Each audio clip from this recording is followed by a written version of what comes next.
Hey guys, we're going to bring you something a little different today at Eastern Hot Rodder. This is a Formcar. This is chassis number 6457, which means it was built in 1964. It's the 157th chassis that Formcar built. These were a spec class car. Formcar was the ones that started the Formula V class for the racing series. And these things are actually still today, they're one of the most competitive race classes that they have because it's a good introductory rate. So Formcar came out with these chassis, the square tube chassis. You can see this one's all, they used to come complete with this kit all welded up like this. As far as I know, welded up. And they came with a body. There's the back engine cover. The nose cone's there. And the rest of the panels are up top there. And you would get all that for just $995, and that's the price they stuck to the entire time that they made these cars. And they were designed to be real cheap and affordable cars. You'd buy this car for $995, go get yourself a wrecked Volkswagen, pirate everything you could off it, and put it on here. So there's the stock Volkswagen torsion bar front suspension, stock steering box, the pedals. They take the transaxle out of the bug and spin it, flip the ring and pinion over so you can make it a mid-engine. This thing's never been fired up until tonight. We did a little bit of wiring on it and wired some stuff. I still got to wire up the brake light and a few of the gauges and everything, but right now it's wired up and ready to go. So we're gonna kind of give it a start. And let me see, that's oil there. That's probably when my dad spilled it the other day when he had the line off when he was rerouting the line there. So we wired it up and we're gonna fire it up. We got electric fuel pump, got gas up to the carburetor, and I'm gonna hand film duties over to Keith, and we'll hit the key here.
The header paint burn off, but we're good. And it looks like I have a little bit of a oil leak here I got to take care of, and yeah, it's running down pretty good.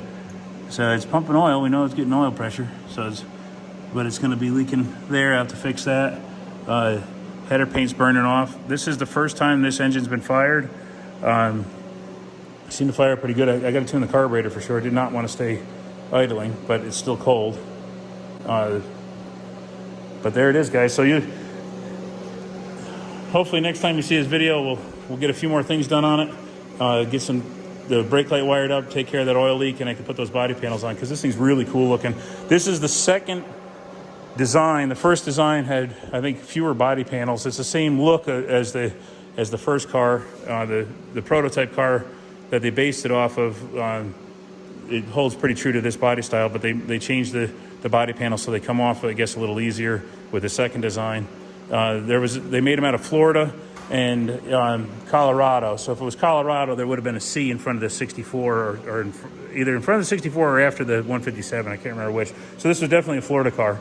The fellow that my dad got this from was friends with the guy who started the whole thing, and he always wanted one, and the guy got pretty close to getting the car finished, and he kind of fell in ill health and he couldn't finish the car. So my dad bought it, and now he's not in the greatest shape. So we're trying to get it running for him, so he can at least see what it looks like before he has to send it down the road. Either that, or maybe my daughter will start racing it, autocrossing it, or something. So that's a cute little bugger, and it looks really cool with the body on it. We'll have to fill you in on that one later. All right, so what we didn't show you on camera, because we had to use the cell phone light, we fired it up with, Keith was here. We cleaned this block off here with some carb cleaner. Keith stuffed a rag in there, and I fired it up, and right away it started leaking right from the oil sending unit. And we got that. I might be able to. That might be just coming from it's either from the unit itself, or it could be just the threads. So we'll be right back on that in a second. We're gonna pull that out there and see what we got. The oil leak that was coming out of here, I reached in there just to kind of feel around on there, and it actually, the oil sender just fell out. It wasn't even finger tight. So when my dad bought this car from the guy, he said, nothing's tight, make sure you go and check it. And he's not kidding. So there's a lock washer that fell down. So I put some goop on it and stuck it in there. Now we don't have any oil leak. The car's starting to run good. I'm still gonna have to mess with the choke and get that hooked up the way it's supposed to be, but it's pretty darn close to being able to run. I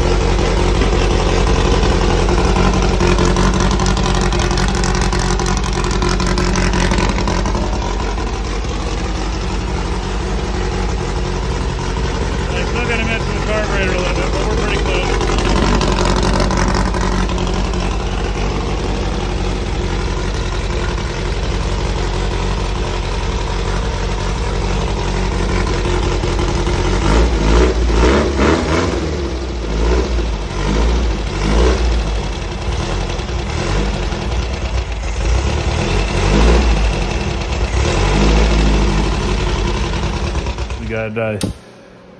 We got a running car. Once I run a few more wires and get that tuned, we'll get this body back on there. Yep, you're live. Okay, we're gonna try starting this.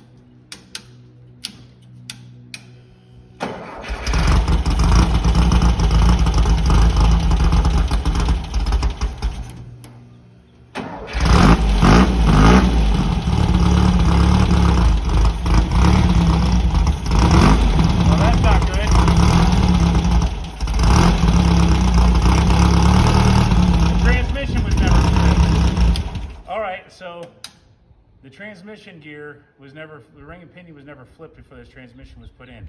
So I actually have 4-speed reverse and 1-speed forward right now. So first, let me show you. First, second, third, fourth. So we can't take off. We got to put it all the way over in reverse and go forward. So we got it running. It's got 4 gears, but the wrong way. So when they turn the engine around, you're supposed to take the ring and pinion and flip it around on the other side, so that way it'll spin the axle the wrong way and give you a 4-speed forward.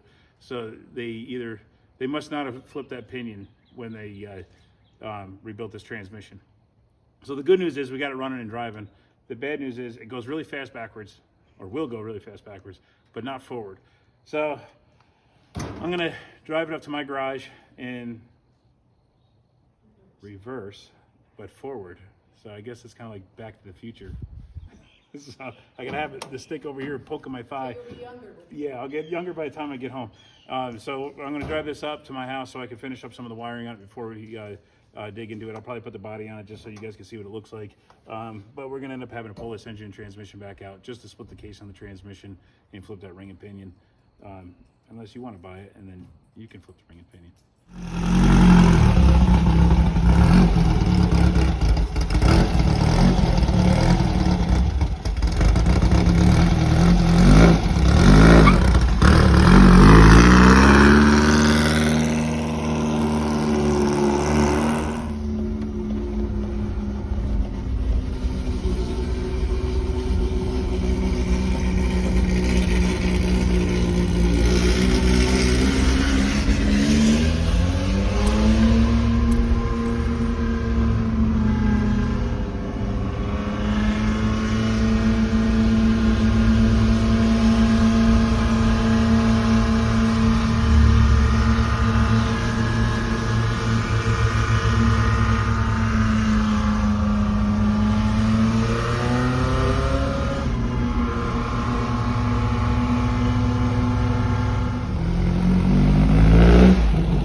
Well, that was a bowl of fun taking it up the road. I just wish it had more gears because it's running pretty darn good. It just sucks. I grabbed second gear going backwards when we were in the other driveway. So this car is going to be a lot of fun once we get it sorted out. And again, that's what happens when you buy someone else's project and have to piece it together. You got to go fix all the things that they didn't do right. So we'll get through it. But right now, my big thing is getting the wiring finished up, brake lights working, and then we'll probably tackle the transmission. But first I'll probably throw the body on, make sure everything's fitting nice and looking good, so you guys can see what it looks like, because getting to this transmission with all the other stuff we have in mind, this is not priority, but it should come apart pretty easy. We've had this motor out a few different times. I think taking it apart, it'll be the easy part. Now, I've never flipped a pinion on one of these things, so I guess we'll learn how to do that. So thanks again for watching, guys, and we'll see you on the next episode.